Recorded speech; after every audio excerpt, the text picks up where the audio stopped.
Recording in progress. Welcome to Ask Your Spirit Guides with Dr. Victoria Shaw, your weekly gateway to divine guidance and soul alignment.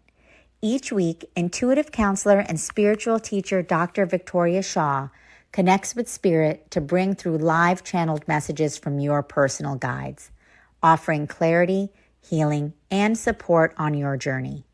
Whether you receive a personal reading or simply tune in, know that every episode delivers a powerful energetic transmission meant just for you. We're live every Tuesday at 5 p.m. Pacific on Soul Search TV, streaming online on Roku, Amazon Fire, Apple TV, and our mobile app. Take a deep breath, open your heart, and prepare to receive. This is Ask Your Spirit Guides, and your journey starts now. Hello, everyone, and welcome to another episode of Ask Your Spirit Guides with Dr. Victoria Shaw. I'm Tangela, the founder of Soul Search, and we welcome you to our weekly live Soul Search TV show with intuitive spiritual counselor and Ivy League trained psychology expert, Dr. Victoria Shaw. And she brings all of her incredible gifts, intuitive gifts, and much more to Soul Search TV every week so that she can work with you on asking your spirit guides questions that might be pertinent to you for your soul's expansion, your self-development, and your life journey. So Dr. Victoria Shaw, thank you so much for joining us today. Welcome. Thank you for having me. I'm so excited. I guess this is my show, but thank you for giving me the opportunity to do this. Of course, but thank you for being here and sharing your gifts with all of us. It's so fun. It's so fun. So I had planned one thing to share. I always like to start the show off with a little bit of a fun fact about your guides. And then we'll get into the readings for the people that signed up for those today. But today the guides, as I was starting to tune in and we were getting ready and they were playing the video and I tapped in, the guides, they took me in a different direction. And one of the things that I've always learned to do is follow my guides because they're very, very wise and they often have better ideas than I do. And so today I'm on vacation. Some of you won't recognize, but I have a different background than I normally do. And I spent the day today on a river inlet, lying on a raft, tied to a dock, having a wonderful day, and watching one of my favorite spirit animals, the osprey, which is a beautiful sea-ish bird. Actually, they're everywhere, but it's a variety of, it's a raptor, and they're absolutely gorgeous birds, and they're beautiful flyers, and just very acrobatic. And that's, I think, what kind of inspired this conversation, because I was thinking about that one of the things that our guides help us to do is to take life from that bird's eye view, right? To see not just the minutia, not get stuck in all of the struggles and all of the problems and all of the things that are going on, which, you know, are real to us for sure. But oftentimes what our guides help us to do, or what they can do when we sometimes can't, is they can zoom out. And they can see the bigger picture, right? They can see the context in which our struggles are occurring. They can see what our soul wants to gain from what's going on. They understand what your soul intended when you came here into this physical body to have this human experience. And they remember for you a lot of the things that we often forget once we get very involved in the human experience. And I was also thinking about, as I was watching that beautiful bird today, that what raptors do, what all birds do, but especially the hunty ones, right, is that they have this ability, right, to go way up high, so high that it's just a little dot, you know, in the sky. And then they can swoop all the way down with laser focus, right, and take, you know, a little fish, a little teensy tiny fish out of the water. And I've seen them do that before and take it back up to their tree and have dinner. And, you know, so they really have this ability, right, of honing in on exactly where to strike, exactly what to do. Look at those fine details, and then also go back, right, to the bigger, broader picture as well. And so what many of us are being called to do right now in life is to have the flexibility of the raptor, to be able to feel the big picture, know when it's time to dive in and do the work, and also know when it's time to just sit on that tree and rest.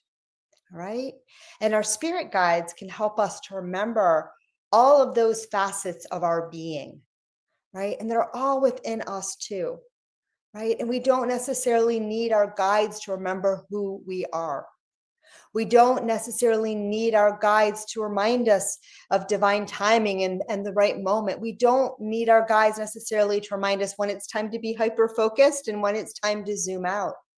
But it's so nice to have them because they can really help us bridge that gap between our higher self and our human self, and to nudge us when we need nudging, and to keep us from doing the thing that many humans do, which is just sitting on the rock, laser focused on one little fish trying to catch it, rather than zooming out and seeing the big picture.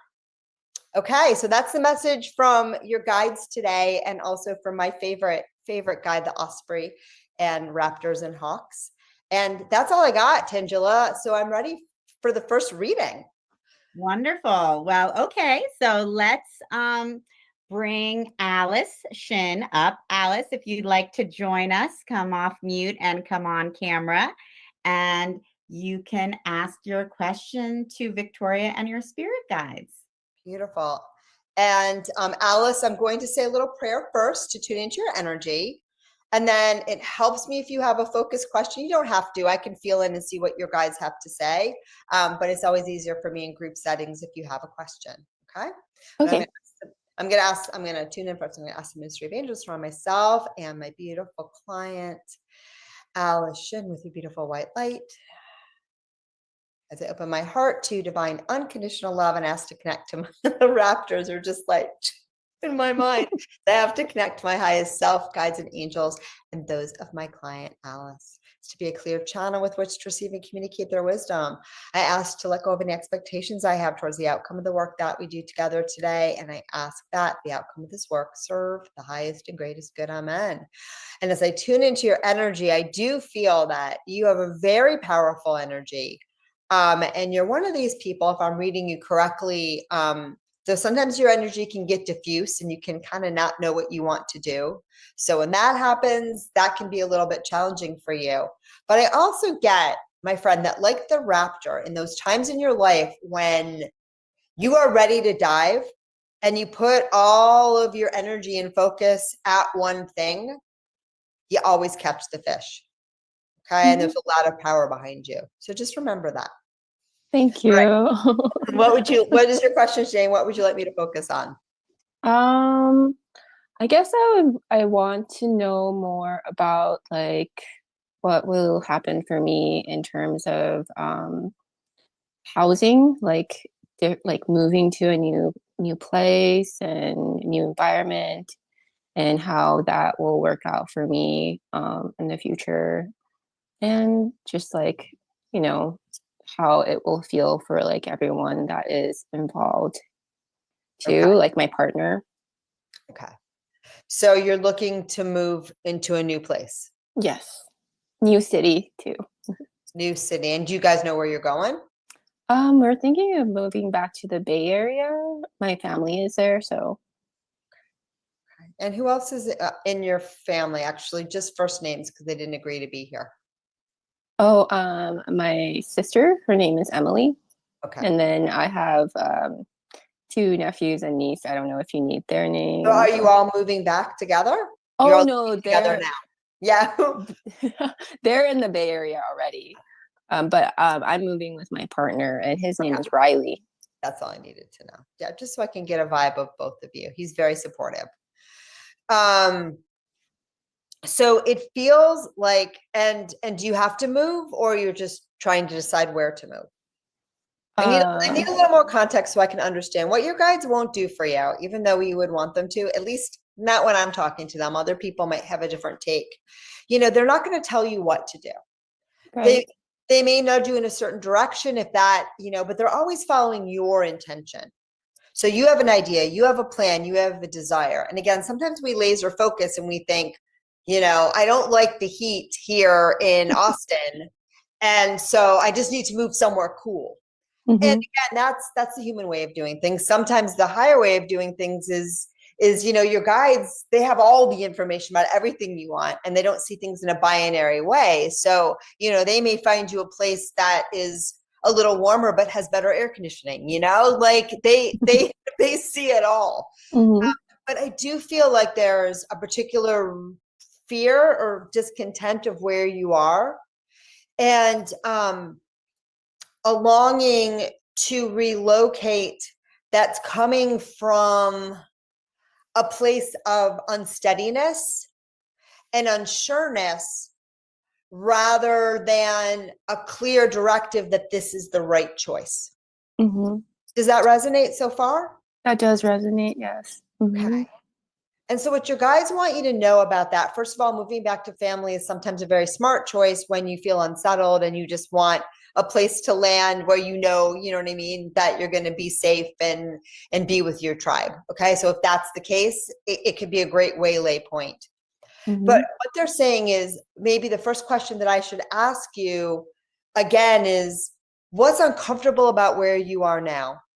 Mm-hmm.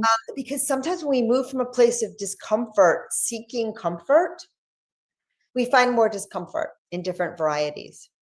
That's But true. when we can get comfortable with wherever we are, even if we don't want to be there, but like get comfortable in that space, rather than feeling like we have to jump out of the fry pan into the what, we can tend to make more resonant choices and pay attention a little bit more to divine timing and synchronicities. Are you with me? Gotcha. Yeah, gotcha. Okay. Yeah, I I'm feel sorry for that. all this bird stuff, but I get what the guides give me, and it's just such a powerful metaphor. Okay, so tell me a little bit more, because I think that there's a little bit of sadness about where you are right now. There definitely is. I mean, I moved and not knowing anyone here, and I feel kind of isolated. Okay. I don't have any like friends here. The only person I know is my partner. Okay. So, So it's feeling real shaky and rocky for you. mhm. And there's some anger too, if I'm picking it up. Yeah. Because I think that you made a choice that you thought was a good choice, and now you're not happy with the choice and you're angry that you were asked to make it. Yep. Yeah.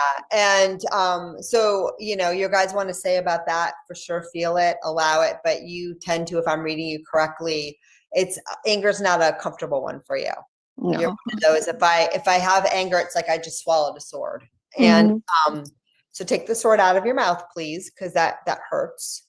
It's not your profession. And understand, and it's a little gross when you pull it out, but that's okay, you're going to be fine. And understand that you made a choice that it seemed like you could make it work and you can't. Mhm. Yep. And I don't think it's what he really wanted. But one of the things that I think he's learned from this, I hope, is that a relationship involves two people. Mhm. Does he ever blame you for not making friends? No, he's very supportive. He's just very kind, and he encourages me to have friends, but he accepts me for who I am. Yeah. Has he ever lived in the Bay Area?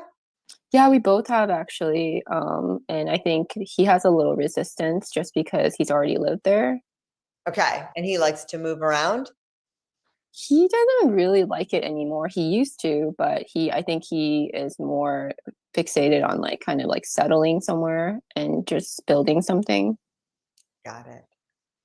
And so you're trying to decide, is this the place? Can you tell me where you live now? Do you mind sharing? Yeah, of course. I'm in Las Vegas.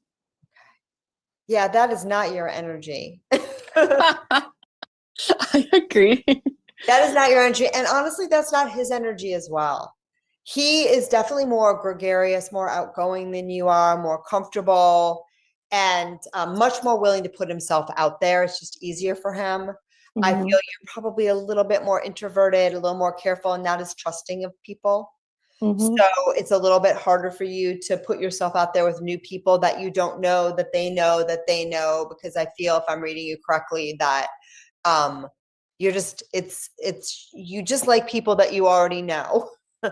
Because then like, and even if you don't like certain things about them, at least you know what you don't like. Yeah. It doesn't surprise you. And I think, you know, over time, it might help you to soften that a little bit. You could use an opportunity like this to soften that, and to know he's super supportive. He's super nice. I think you've had a couple bad experiences already in Las Vegas, so that didn't help. But, you know, it's all about, you also, I think, haven't had this experience as much as he has of meeting new people and, you know, putting yourself out there. So it's just a learning curve. But I do feel that the space itself is not resonant with your energy. It's just, it weighs very heavy on you. There's a lot of, he glosses through the negative aspects of Las Vegas. It's not all negative, but he glosses through that energy, whereas that energy is very heavy on you. You pick up on it. It's not, you know what I mean? You tune in towards the heavy and it overwhelms you. And he's like, I don't worry about that. I just do the fun stuff. And he can be a little bit more, he likes excitement a little bit more than you do. So the excitement vibe of Las Vegas, that's kind of fun for him. He's a little bit, I keep wanting to say a playa. And I don't think he's like cheating on you kind of playa, but he's a player. Like he likes to live big and have fun. Right. And that's a part of his personality that you absolutely don't share. And oddly enough, I think you appreciate it about him from a distance, but it's not like what attracted you. It's not like you dreamed of being like that and now your partner is. It's like almost like something you accept in him because there's other things that you like, but it's not your favorite part. Right. Okay. And so that's why this area too, it really polarizes you. Because he's in his element to a certain degree here. You're not, but the part of him that's in his element is not the part of him that you're most comfortable with. Exactly. Okay?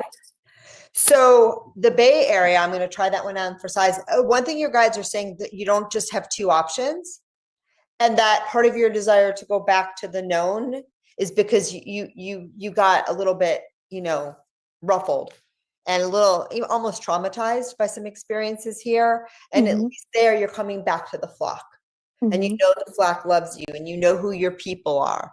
But I feel like you've lived other places that weren't the Bay Area before and you have been okay. Yes. Yeah. So I don't think you have to go back there. Okay. It's just an option. Where's somewhere that you lived that you liked, either with or without your partner? I lived in Los Angeles. Okay. I liked it. Yeah. Okay.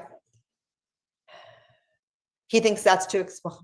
I was saying he thinks that's too expensive, but the Bay Area is not cheap. I know. Yeah, he does not feel like he wants to go back there. Is that correct? He wants to go back because he wants to build something with me and just be with me. So I think But in Los Angeles, he would go? He would go anywhere where we could just like build something together. Yeah. When I put him in Los Angeles, that energy, for whatever reason, is very hard on his digestive system. I could see that. He was there with me, actually. He was in Los Angeles for a little bit. Yeah. I feel like he would do it for you. You have a network there. That kind of brings out your spiciness. Like that's where you can be like a little bit more funky. But for him, it's just too fast, too big, too much. Do you know what I mean? And like he can't be a big fish there. And I don't know if he got along with your friends there. And so like, I don't know if that's the right fit for you guys. Again, you have to try this on for size. I'm just feeling into each place because that's what you asked me to do. Yeah. Anywhere else that you've lived and you've liked other than the Bay Area, then I'm going to look at that one too. And then there's one more message coming through before we move on. Okay. Anywhere else you've lived that you've liked, that you would like me to try? I lived in Maine for like a while. I don't think he's going to Maine. I don't think I am. I don't think that's really on the table. I could see like Denver or something like that might be fun for you guys. That has a nice energy of, I think it just might get boring after a while. You guys both like a little more activity. But like the air, the atmosphere, like the pace is much better for you there than LA. I don't know why, but LA, it just doesn't, it's not great for him. Okay. So when you go back to the Bay Area, and here's something else. just because this place didn't work, quote unquote, I do think you may want to settle longer than other places, but I would be really cautious about not saying this is the last place we're going to ever live. Mm-hmm. I don't think Gotcha. either of you are like that. And he's a little bit more thinking like that right now. Because I don't know, he really wants to put down roots, and he also wants to make you happy. But I wouldn't put that condition on anything, right? I'm coming to you right here from beautiful Connecticut, where I lived I went to college here, and then I came back and lived here for 15 years, started a business, raised my family, some of whom are still here, which is why I'm visiting, right?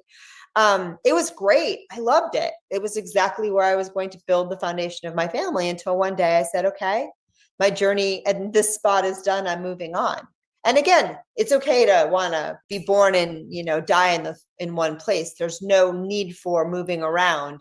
I just get the sense that neither of you would be content. It's what's making the decision harder for you is this idea that it's terminal. Right. And it's just Exactly. not. I would go back to where we want to live now. And you're now maybe a little longer and more established than some of your other ventures, but Mm-hmm. I don't see you living in one place for the rest of your life.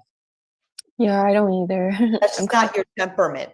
But Yeah. that doesn't mean that you can't be, 10 years somewhere versus 3 years or 5 years, right? Or 15 Mm-hmm. years, or, you look pretty young. So, but all of those to me seem like short amounts of time Right. from my vantage point. So I'm going to look at the Bay Area before we move on to the next person for you, because I know that was like the closest question that you asked. That one feels really lovely. As long as there are other places too. So I would keep looking and Mm-hmm. keep feeling into them. You can feel into them just the way that I did. Like, don't ask your head, just see how it feels for your energy. Okay. Okay. But the Bay Area seems like it could be an okay waylay spot. Mm-hmm.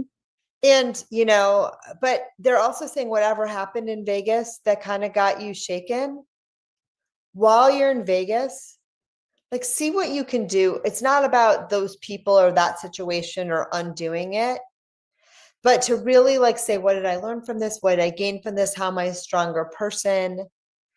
So that you can open your heart again. Yes. Mm-hmm. Okay. And I would, Yeah. I lived in New York City for 15 years or 12 years. And it was honestly the hardest place I ever lived. Great place, but like just the place that I lived that was least resonant with my energy in a lot of ways. Cause I'm a country girl. I need nature. And it's just a very fast pace, and it's very like aggressive, and it smells bad. And, but I'm not criticizing New Yorkers. I love New York. I'm going to New York tomorrow to visit my son. But Yes. anyway, at the end of that journey, so, we lived there for 12 years and then decided to move. I remember having this conversation and thanking New York and saying, oh my gosh, I love you so much. I'm so proud of myself that I did this, that I conquered New York, that I was able to be somewhere that wasn't really like my cup of tea, but and a pretty hard place to live. And I did Mm-hmm. it. And I got my kids into schools, and I managed so many things. And even though this is not resonant with me, like I was able to do this. And for that, I'm so grateful to myself, and I'm so grateful to New York. I And love that. now, yeah, I now count New York among, my many, many loves and friends. I doubt I'll ever live there again. If I do, I don't say never, because that's what got me into this mess in the first place. But I don't think I don't have a desire, maybe not, but I grew from that experience, and Mm-hmm.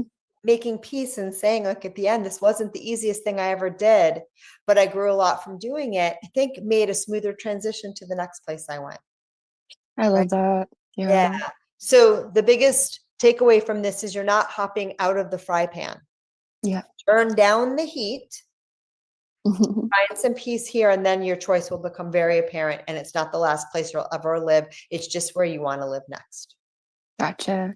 All Thank right. Thank you, you. my Thank friend. you. Thank you so Okay. much. My pleasure. Namaste. All right. I'm going to let Thank her you. energy go. Thank you. I'm releasing. I'm thanking. I'm allowing. Namaste. All right. Thank you. I'm going to take a sip of water and to join Wonderful. Thanks, my Victoria. best And friend.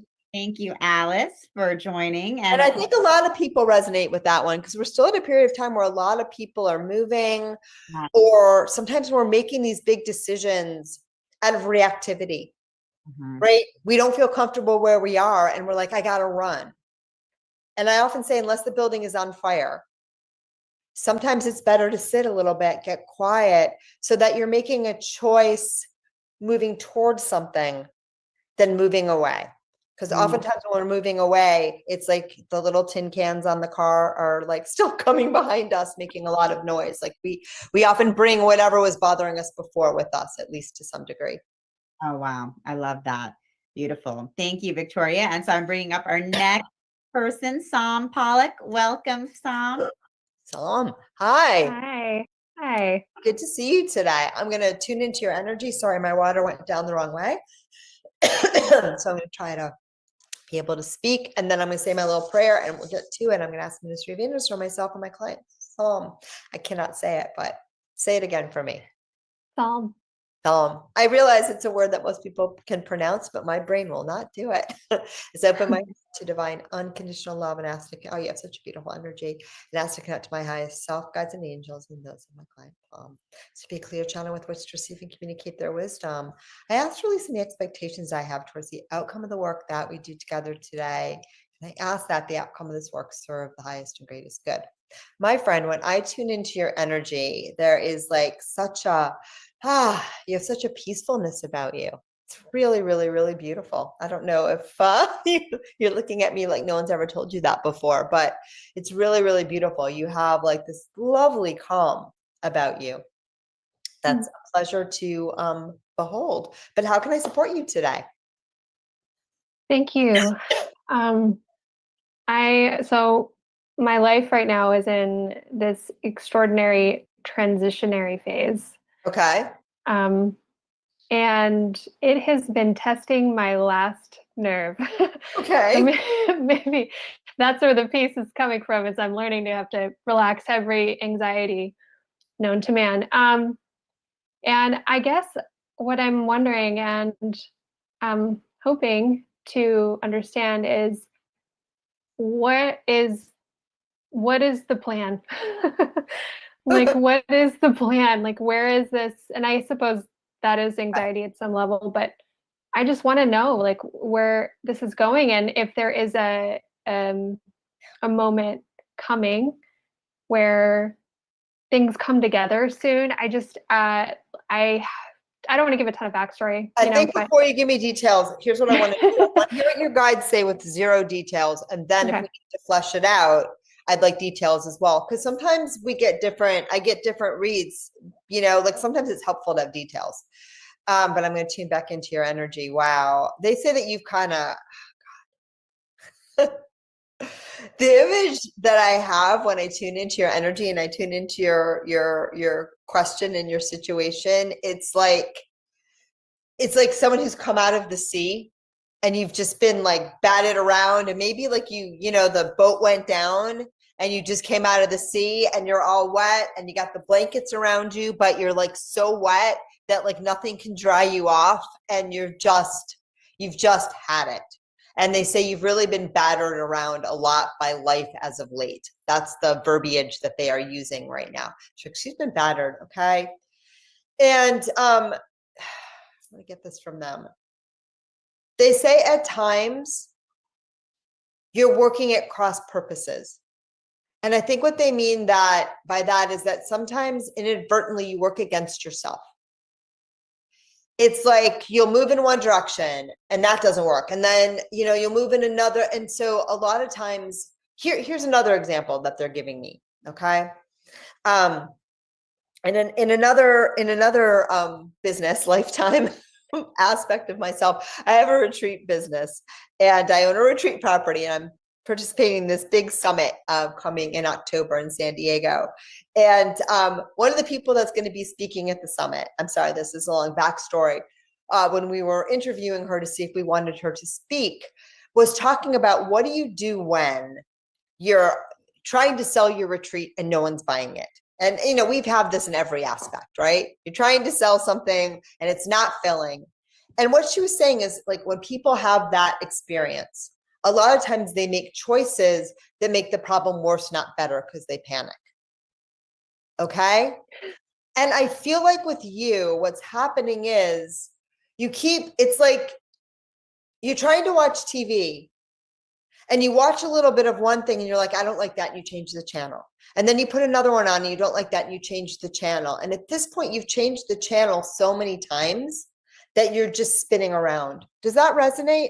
And sometimes too, they're giving me a bunch of different metaphors. So I'm going to give you one more. And this one's the most interesting and probably the most encouraging. They're like, they're showing me a wheel with a center, like an old fashioned spoked wheel. And they're like, okay, she's looking for something. She's in the center, right? And I saw you in the center when I tuned in. You might not have been there, but part of your energy was there and it was beautiful. So, you're in the center and then you go to one spoke and you get to the end and you walk back. And then you've gone to another spoke and you've gotten to the end and you walk back. And another one and back. And so it feels to you sometimes, and sometimes you go all the way across, from one spoke through the center to the other spoke. And so what you've created to you right now looks like a hot mess. But if you think of it like a circle, and if you can find your way to the stillness in the center, it'll all become organized and make sense around you. Okay? But when you're running around from alleyway to alleyway, chasing your tail, is it here? Is it there? Is it here? Is it there? It's exhausting you. And it's not getting the job done. And sometimes they say, it's better to just sit in the center, let everything settle, and then you'll kind of know the lay of the land. Okay, so that's a lot of general. They were all somewhat different, but hopefully there's some commonality in there. I get what I get. Yeah. But does any of that land so far? I think they want me to meditate more. I think that's a piece of it. I think that's a big part. Yeah. Yeah. And I have been getting that message. It's like a blender. Yeah.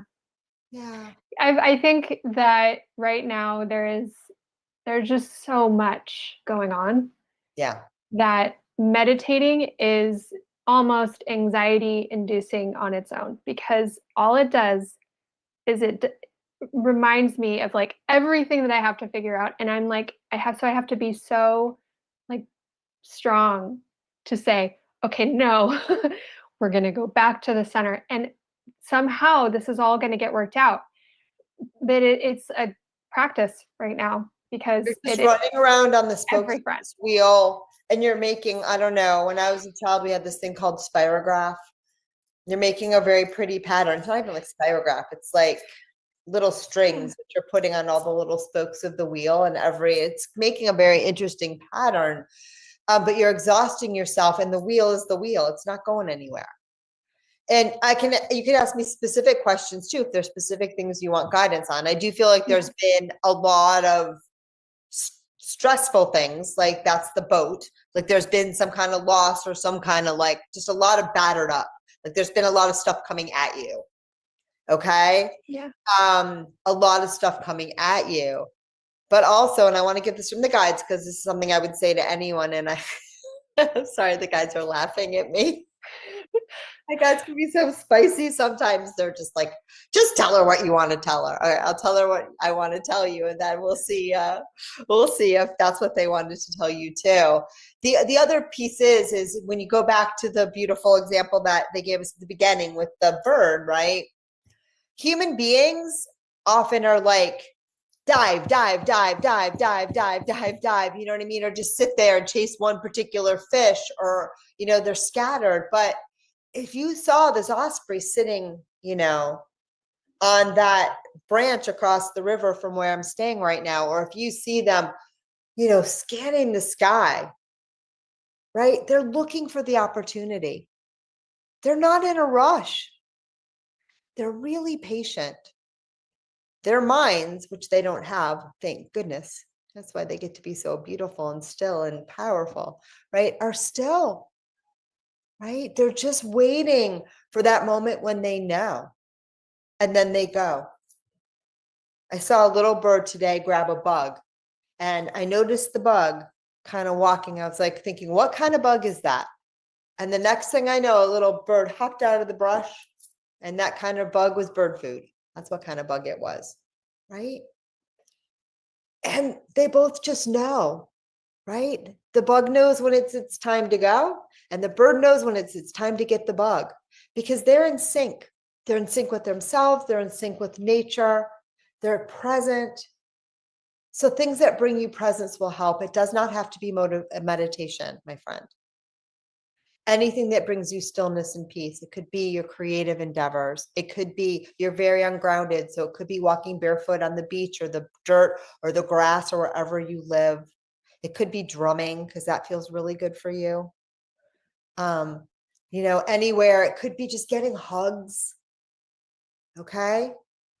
And it feels to me too, what I was going to tell you, but I'm not going to tell you now, is, sometimes you just take the next best step or whatever, but it feels to me right now, there are certain choices that, are necessary. Like, I am about to faint. I need to eat. I need to go to my fridge and grab something and put it in my mouth. But there seem to be a lot of choices that are coming at you really fast, and a lot of people are asking you to make them. If you have to say yes or no, just throw it out and just come up with something if you have to. But it feels to me the more that you can just get quiet and wait and not make everything feel so urgent, the better you're going to feel. And they say the big decisions that you want to make, the big ones, you'll know. And if it doesn't feel right, it's not the right time. Okay. And I often find that I've learned so much now that if I feel weird or funky or things are not aligning in a particular decision, I always take a step back no matter what that decision is. Unless it's getting out of a burning building, then I usually run. But that never happened to me, actually. There was a fire alarm not so long ago, but it was nothing. You know what I mean? But most of the time, if you just, take the step back, you'll see it's not flowing for a reason. And you take that step back and you see that it flows. The last thing they're going to say, before I allow follow-up comment if you need it, is that when your energy is frenetic, you will, because of the beautiful law of attraction, where life and everything that is in the outside world matches our internal vibration. It's just how it flows, not a criticism. It's just how life works, and life works perfectly. So you should celebrate it, not criticize it, and recognize that when life feels frenetic, that's actually an invitation, rather than to try to hit every ball that's coming at your face, to duck down, get into child's pose, and just soothe. Just soothe. Because as you calm down, you will see that, the ball machine slows down too. I think there is a really primal part of me that is probably connected to just a very traumatic and challenging childhood. That I am in a place right now where I have to rise through what feels really scary. I'm not going to cry. Really scary. And I am at the age where I witnessed my mother go through the same transition and fail at the exact same age. And it it didn't turn out so hot for her, which of course, intellectually and even with my practices, I know it's not going to happen. We couldn't be more different. Yeah. But there is this primal energy, which is like coming in, and it is sabotaging all of the things that I keep manifesting, which are amazing. Some of them, like miracles. Like I'll call someone and it'll just work out just like this. And then that fear will come in and I'll burn it. You're not burning it. You just haven't been able to hold the vibration long enough yet to maintain it. That's all. That's all. It's just like a candle. You light the candle, but you know, but you can keep lighting them. All right. So don't feel that you burnt it. Feel that I'm just learning to hold the vibration to align with what I want. And I want to just say a couple more things Okay. before we move on. Number one, your mom didn't fail. Your mom didn't fail. You guys couldn't be more different. You're apples to oranges for sure. And she skews way more negative to your positive. She has a very woe's me kind of energy, which, you know, I think you get it sometimes, but you very much fight against it. Like you're not, you know, you get beyond the clouds, and she never will. That's just what the sky looks like. You know what I mean? So, but she didn't fail. She lived life exactly. I don't know if she's still living, but she lived life exactly the way that she chose and what worked for her. And some people don't make those big growth spurts. And some people, you know, don't discover what you're longing to discover. And she's very sweet and she's with you. So I can see that she's crossed because she's around you. You know, you guys are apples to oranges. And one thing that she doesn't want you to do is relive her struggles for her. Okay? Because you already been through that once. I'm trying not to. Yeah, you've already been through that once. Yes, so, my nervous system can't handle it. It just doesn't have that capacity. Yeah, you've already been through that once. This is different. This is something different for you. And it's not inevitable. And she wants you to know, I want you to know, your guides want you, she didn't fail. She made a series of choices, and she is very much at peace with them now. And when we're navigating the human realm, we make choices based on what we know is possible. And she says, my dear, your range of possibilities is far wider than mine. Do you see that? Yeah. And what you can see, what you can envision, what you can imagine, what you know could be possible. And she says that alone is enough. Okay. And I don't think you're burning bridges. It's just reframe that if you like resonates, to think about, I'm just learning to hold that vibration. Okay. One more thing. You have a guide that is coming. It is not your mother. It is a male guide. Very strong energy, beautiful energy. Reminds me a little bit of my primary guide, but I don't think it is. But he has that same kind of strong male grounded vibe, and you kind of like a little bit of edge. You like a little bit of like, you know, butt kicking. Like you like that, like not in a bad way, but you like that kind of authoritarian, like, come on, wake up. You know what I mean? And he's got that kind of vibe. And he says, if you would like to sit and meditate, okay, particularly if there's a tree that you meditate under, he's showing me a tree.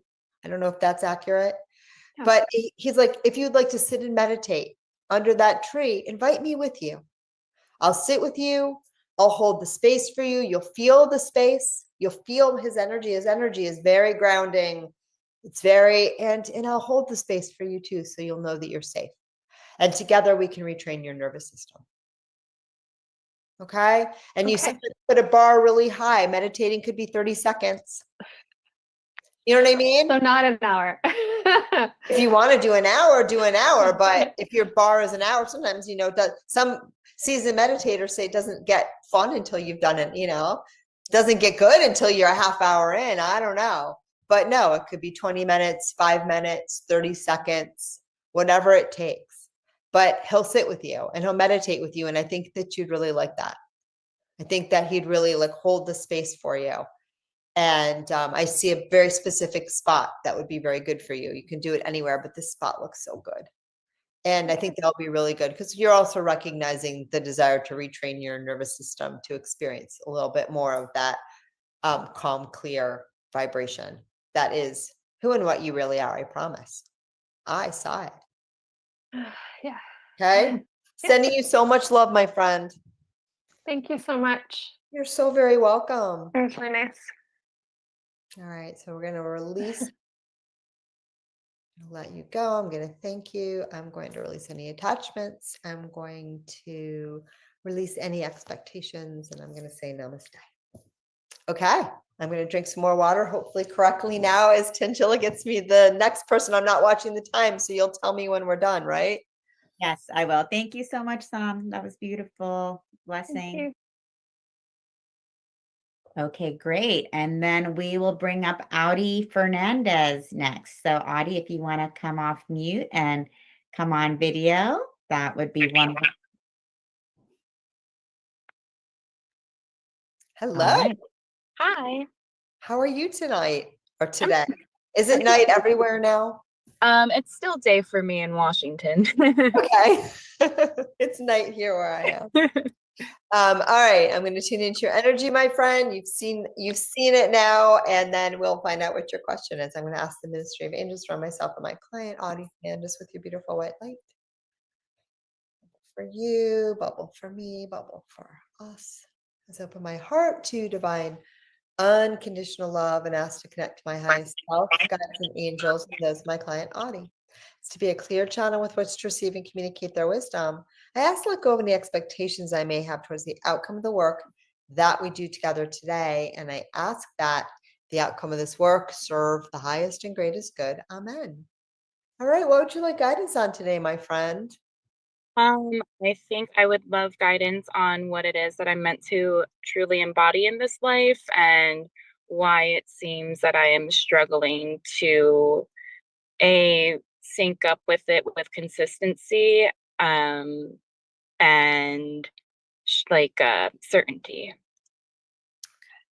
So that's a very vague and general question, right? All right, I'm going to tune in now. I'm going to see what I can get. Two things are coming through that may or may not. It's a general question, right? But we can answer that generally, what we're here to do, specifically what you're here to do, but none of those things are what your guides want to talk about. So hopefully we'll get there, because they're showing me two different avenues, and you can tell me if one or the other is pleasing to you as an entryway, hopefully to get you back to your question, or maybe to a better question. I don't know. Mm-hmm. One is around romantic relationships. Mm-hmm. And the other is a little bit about some expectations from your family of origin, so where you came from, and also some difficulties and frustrations that you still have because of how you were raised. Oh, interesting. That would resonate more for me. Okay. They feel like they're all related. They are. Okay. And so within the context of that first conundrum, and that's what I saw when I tuned into your energy, just the energy. And it's probably true of every human being, even the ones that came out of this body, and I was an awesome mom, but they may not think so. I think they kind of think so, but I don't think they think I was as perfect as I would love for them to think I was, right? But anywho, so there's always this misgivings, but I think that there is still some fiery feelings between yourself and your parents, between your parents' relationship, between their relationship with you, and just family stuff. And I feel that, if I'm reading you correctly, your early life, and you don't look super old, but your early life was hard. It was hard. It was fiery. I feel like it was not a calm family. It was probably a lot of yelling, a lot of drama, maybe even some abuse. But just very, very chaotic. And it was also, there's kind of a shaming element too. So the first thing your guides want you to know is, coming from that environment and in any way, shape, and form still intact is really great. And you should be honored for that. Okay. It's not a small thing. Then they also want to point out that oftentimes souls, and I often think sometimes these are super advanced souls, but we all do it to some degree. But like one way to grow on human earth, and we all do this to some degree, some more so than others, is oftentimes when we experience a lot of distress early in life, right, it can create a lot of opportunities to explore through adulthood. Mm-hmm. Okay. Now, from our human selves, we think that really sucked, and I feel really terrible, and I'm still angry, and maybe I feel traumatized, and all of these things are reasonable and true. You're a pretty tough person. So I feel like for you, your modus operandi, the way that you look at life, is already sort of like, I'm going to thrive despite this. Nothing's going to hold me down. Nothing's going to hold me back. Sometimes I think, you know, you would eschew a label of like, I had trauma because you don't want to be a wimp. Yeah. You know what I mean? And I'm not saying people that act that way are wimps. I don't think they are. And I think sometimes being loving to yourself is important too.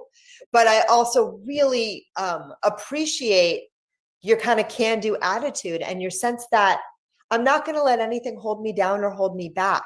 And I'm going to use the experiences that I had to be stronger, to be more laser focused, and to not make the same mistakes with others that were made with me. Mm-hmm. Okay. So I see you nodding like crazy, and I want to validate that for you, because that can take a lot of people a bunch of lifetimes to get to. And look at you, you can't even be 30, right?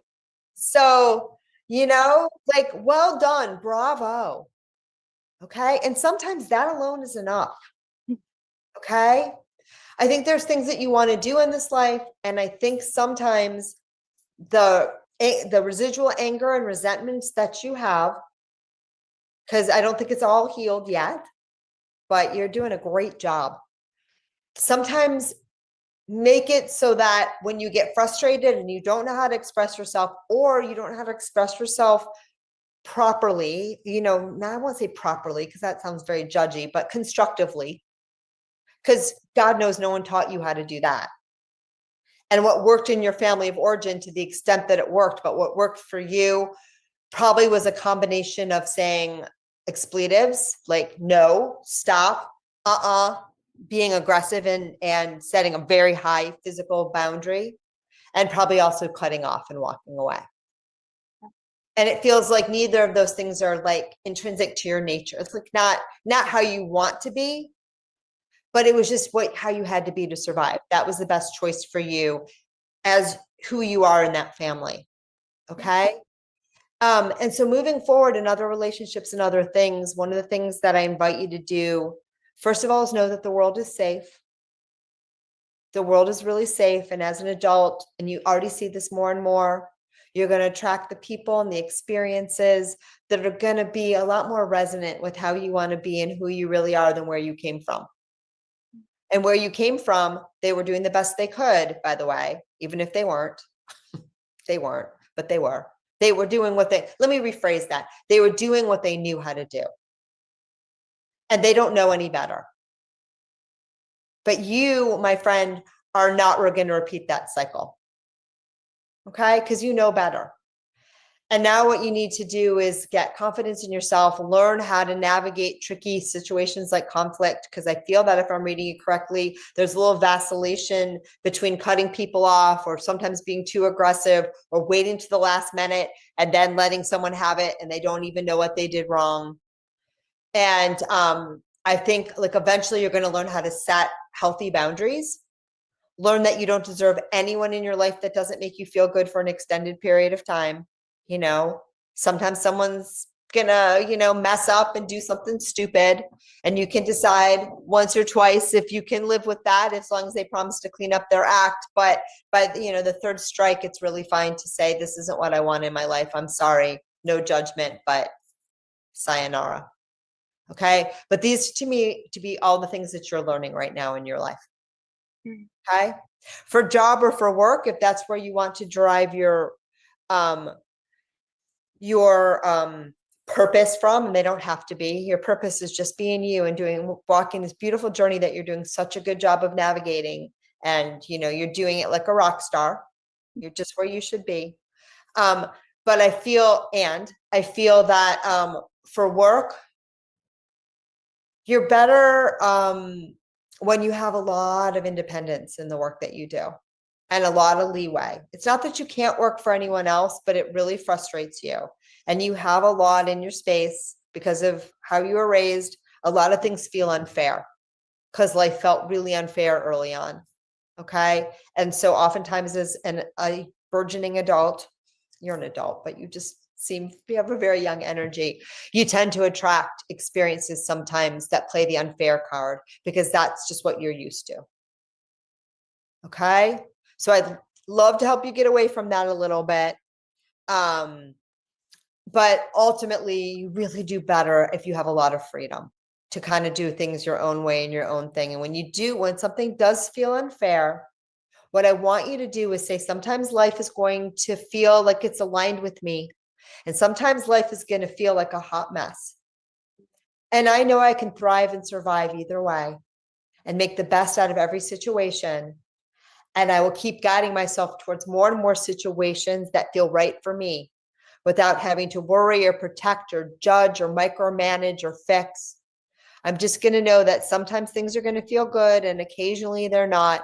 And when they're not, I'm going to be calm, right? I'm going to be reasonable. I'm going to set the boundary where I can, and then I'll make the decision if this is something I can stay with or not. Okay? Because sometimes I do think that you cut off situations or people because you think they're unfair. It's a knee jerk and you're doing yourself a disservice. Okay? And even if you walk away from those situations, if you believe in your heart that it's okay not to want to be in a situation that doesn't feel good for you, then that's fine. But sometimes the fair card feels like it's a little bit like you're angry because you don't actually feel like you have a right to not want to be treated a certain way. Does that make sense? Yeah, that does. And once you know that, and once you honor that, and once you can let the other person, that's okay. You're doing you, I'm doing me, but we're not playing together nicely. When you get to that place, oh my God, your life is going to change so much, and you're going to experience, I think, a lot more ease. Doesn't mean you stay in bad situations. It just means that you won't be fighting against them anymore. Does that make sense? Yeah, that makes a lot of sense. Yeah. Watch this one again. It'll be recorded. Go back and find the replay, okay? Because that one, I think, will be pivotal as it sinks in. Is there anything else? No, I think that was honestly everything that I needed to hear. It's interesting you say that because I'm a server bartender, and I recently had realized that the issues and core wounds I have with my finances are also the issues and core wounds I have with my relationships, and that I've been feeling uncomfortable letting other people determine my worth financially, literally with my tips and what my energy and output is worth. Because I actually stopped doing that in my romantic life and saw change and benefit there. And then I it helped me recognize that was feeling at work. So no, yeah, I think that all kind of. Yeah. And what someone else wants to give you as a tip, it's most of the time about them. Right. Do you know what I mean? Right. It's most of the time. But as you start to agree to disagree, but then make choices resonate with what feels good to you, it's again, you're not telling them off. Yeah. Just saying, maybe I don't like working this shift, or maybe I don't like working this, like it's not feeling good to me anymore. I deserve to feel good. Let me start to explore avenues that feel better for me. That's when you're going to have the real shifts. It's beautiful. Definitely. Yeah. I think that's where where my next work is just like in my brain, this is the only way I know how to make money, but it doesn't feel, I want to be able to set my own price for my services and things. And so thank you for all of that. Cause I think that's just the next jump. I'm just trying to think of all I can associate money with is serving and tip wages. So yeah. And working for others. I feel like you're going to probably want to do something. I actually see you working with kids or families or women someday. But you may get to that eventually. Do what you want to do, whatever it is. But I see that. And again, you can do this on the side, but it does feel like you're kind of done with it. Okay. Thank you. I appreciate you. Sending you so much love. Bye. Bye. All right, letting go of Audi. Do we have more? I'm tired tonight. We have one. One more is perfect. Yeah. Thank you so much, Audi. That was wonderful. Thank you, Victoria. And we will bring up Stefana. So, Stefana, if you want to come off mute and come on to video. Wonder why I'm tired and then forgetting that I'm on the East Coast this week and it's 9 o'clock. That might be it. Welcome. Hey, so I just unmuted, but yeah, I had my video off and I just got off of work. So okay. Yeah. Right. I'm looking a little rough. This or not at all? Sorry? Have you seen any of this or not at all? Yeah, I've seen a good part of it, the last 3 people, and okay. Beautiful. I just got back from Electric Forest too. So I drove 12 hours from Michigan to Atlanta. Me and my friend took turns driving, but that's also why I'm looking rough. But you're more tired than I am. Okay, fair. Let me set the energy. I'll tune into your energy and we'll see what you want guidance on. Okay. And if you sleep through it, I won't take it personally. Okay. All right, I'm going to ask the Ministry of Angels to surround myself and my client, Stefana, with your beautiful white light. You need a little bit of this, my friend, so I'm going to pause and let you drink it in. As I open my heart to divine unconditional love and ask to connect to my highest self, guides and angels, and those of my client, Stefana. As to be a clear channel with which to receive and communicate their wisdom, I ask to release any expectations I have towards the outcome of the work that we do together today. And I ask that the outcome of this work serve the highest and greatest good. Amen. So I don't know where you were, but I get the sense that you had a lot of fun. Yeah, it was Electric Forest, and I feel transformed after that festival, actually. Yeah, I don't know what that is, and I was born and raised in Michigan, but I'm reading it through you, and it looks like it was just marvelous. So probably worth the long drive and the being tired right now. And what would you like guidance on? I'm still trying to kind of figure out my question. I think for me, I've locked into my purpose, which as a multi-passionate creative, I was doing all these things and it just wasn't working out. And then I kind of pivoted and just stuck to doing music, which has been going well. But I think I'm just kind of at a loss, like with what to do financially, because I've been serving also. And I've also tried kind of to start my own businesses and have been like an art vendor at a market. And I think that's just my biggest thing is like financially what's best for me to do until I get music going. And as a musician, like it's kind of really hard to like start making money. Like it's different than like me having a business and making money off of it, kind of like if I had clients and whatnot. With music, it's like streaming and gigs, and I haven't figured all that out yet. Do you write music? Yeah, I do. So I wasn't expecting to say this at all, just so you know. So I think it's coming from your guides. But it feels to me like one of the reasons why music has flown, you're very good at it. And one thing that we're going to talk about short term, but one thing that might be very lucrative and beneficial for you is writing like jingles, writing like short pieces of music. Like, even if it's going to be like free music, you know what I mean? Or like, I don't know exactly what it is, but it feels to me like you could write small, you can still have a band, you can still do the fun stuff and the artsy stuff, but I actually feel like you could make small amounts of music that you could sell that would do very well for you. Have you looked into that at all? Yeah, I've thought about it. I just need to find like the right avenue for that. Yeah, my brain is going to like, like things like, and I know some of it's probably AI generated now, but like, like if for my podcast, right, there's music. I had to buy the music from free royalty through free music, so you could start with stuff like that. But I also feel that you could sell your songs. And so just think about that. And they feel more like short musical pieces than, you know what I'm saying? It may be the backtrack or something to a song that you do. I'm not a musician, so please excuse my ignorance. But they feel like what we would call in my generation day, like jingles. Okay. Right. So that's really, really, really old, but what advertisers would use. I just feel like songwriting would be really good for you. Collaborating might be good for you. Again, you're not as great of a collaborator. Like you're like, you like to do things your own way. And, if there's creative differences, that's hard for you. But hopefully great art is collaborative. So I hope that at some point you'll be able to do that, because I think that'll be a good thing for you too, to collaborate with the right people. But that's just one thing that comes up as to explore. And I would start doing it and just see if you're good at it, and I don't know how you do music, but it could be like little electronic things, or I don't know like how you create. But I do feel that like making jingles or short little pieces of music that you can sell could be surprisingly and incredibly lucrative for you.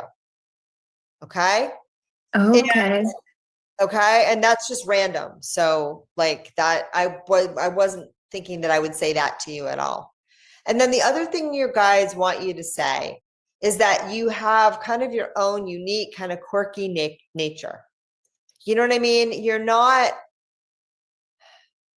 you know, you have bands and styles and things that you like to like emulate. We all do to a certain degree. But your quirkiness is kind of your gift. So make sure that you don't play it down. Right? Oftentimes people want to smooth our edges and say, you know, even like if you're pitching, right? Like, say you're pitching a movie, or like you're pitching it relative to, well, it's this movie meets this movie meets this movie. I imagine it's the same in music as well. Like, we're always comparing ourselves to something that's already there.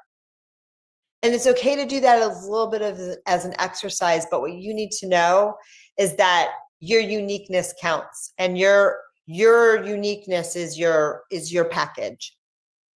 Okay? And your quirkiness. And so ultimately, if someone's like, that's a little too weird, like, they may not be your person. Okay? And you know, you may soften the edges a little bit, especially if you're trying to do something commercial. That's fine, but make sure you keep some of that quirkiness that you have, because that's your signature. It's really important to you as an artist and a human being. Okay? So don't lose that, and surround yourself with people that love that about you. Okay? And I feel like you already do that to some degree. Okay? And it's just about knowing. You can soften the edges a little bit, but just make sure that it's always there. Okay? And then the last thing that's coming up on this, you know, it's true that with certain jobs, right, it's harder to make the bucks. But every actor I know, every musician I know has, at least for a while, a side biz. So I wouldn't worry about it. You know, if you're serving, if you're doing different things, just try to find something that doesn't distract too much from your creative flow. Okay? Because you are really good at this, and you really like this, and you're also very technical about it, if I'm reading you correctly. You're very, you know, so that's going to be something too. You're going to understand things. You get into the nitty gritty. You get like really excited about like the nerdy stuff. And it's good. Other people are going to like that. So blog about it, or vlog about it, or write about it, or teach about it, because you'd be really good at that too. And the last thing they say creatively as well is you get bored kind of easily. So do you know what I mean? Like you gotta stick with something to make something work. But you don't have to just stick with, and it's really true. So if you really want to be a musician, that's not like a quick, that's you got to stick with it. But you're always going to be someone who's going to want to do like different things. So if you really decide music is it, and I think you have a lot there, you may also do music for animated cartoons, or I feel that you'll branch off into many different directions from one place, doing different things and multimedia things, because you just geek out and get too excited and like to try new things. And I feel that the technological things will probably be extremely lucrative for you. Okay? And you may even like do editing, or, you know, like my podcast editor is a musician, right? Because it's the same skill set. So it may not exactly be that, because, you know, you just get really excited about the geeky stuff. You might end up working in a studio part-time, but just keep following it. And so if you're serving now, or you're doing other things now so that you have food and stuff to eat, that's fine. But just keep exploring, keep waiting for those doors to open, keep asking questions, trying new things. And it does, the guides say, to do this kind of career, you have to have focused energy towards this kind of career, not just one aspect of it, but you have to start saying to yourself, I'm going to try being a musician, and I'm going to explore music, and I'm going to do different facets of music. And you're going to have to stick with it and put your energy there for a while. And you already have to start seeing the doors open for you. Does that make sense? Yeah, it does. but it's really cool. I can't wait to see where you'll go. Right? There's a lot of like little sneaky side doorways to make money in that field while you're building a name for yourself. And some people, the band is just the fun, and they're making tons of money doing other things. And at the end of the day, do you care? If you care, then focus on getting famous. But if you don't care, then you can be a musician and make money, too. Does that make sense? Yeah. All right. Sending you a ton of love. Letting her energy go. And that's everyone. Jill, is it okay if I see if the guys have anything generally to say to listeners before we wrap her up? Yes, definitely. And thank you for that. That was beautiful. Thank you. And, the guides are saying today that a lot of what came through, I'm not quite as themey as last time, but a lot of things on a similar thread. And what they wanted to say is that, when we think about our purpose, when we think about our passion, in human terms, we often think, that there's just one thing or there's just one way. But they've told me again and again, and they're telling you again now, or telling me to share with you again now, your greatest purpose is to live your life to its fullest potential, such that you bring the full force of who and what you are to the table, right? You live with joy. You live with inspiration. You live with curiosity, right? You live with your eyes wide open so that when things are happening in your life, and sometimes it feels like they're happening to you, you're really, really open to all the ways in which they can awaken you and expand you and help you to grow and awaken more and more love and peace and light within you, right? And that the single best gift that you have to share with the world, and they tell me this again and again, is you. It's you. It's your uniqueness. It's your history. It's your journey. It's your perspective. And of course, it's all the love that you bring, because we all do, right? When you, throughout this human journey, however you choose to express that. And at the other side, when you're looking down and you're seeing how you did, and there's no judgment, and it's always a win. But nonetheless, when you're looking back at the end and you're looking over everything, the things that you're going to remember are those times when you're in your vibe, those times when you were really aligned with your higher self, when you were being authentic, those times when you were in your joy, and those times when you were feeling and expressing your own unconditional love, right? Those are the things that are remembered. So follow that, and you will be just fine. And also you'll enjoy life here now, which is, I think, the important part, right? All right, that's it. That's all I got. Awesome. Thank you so much, Victoria. That was amazing. And for all of our attendees who got readings, those were incredible. I encourage all of you to go back and rewatch them, because I'm sure you'll keep getting more and more out of it. And of course, all of our viewers tuning in, definitely, I think, go back to the replay. Victoria, you covered so much during this episode. It was incredible. A lot of deep work happening. So thank you so much. And thank you all. And we'll see you next week. And have a great time in East Coast. I will. All right. Take care. Bye. Welcome to Ask Your Spirit Guides with Dr. Victoria Shaw, your weekly gateway to divine guidance and soul alignment. Each week, intuitive counselor and spiritual teacher Dr. Victoria Shaw connects with spirit to bring through live channeled messages from your personal guides, offering clarity, healing, and support on your journey.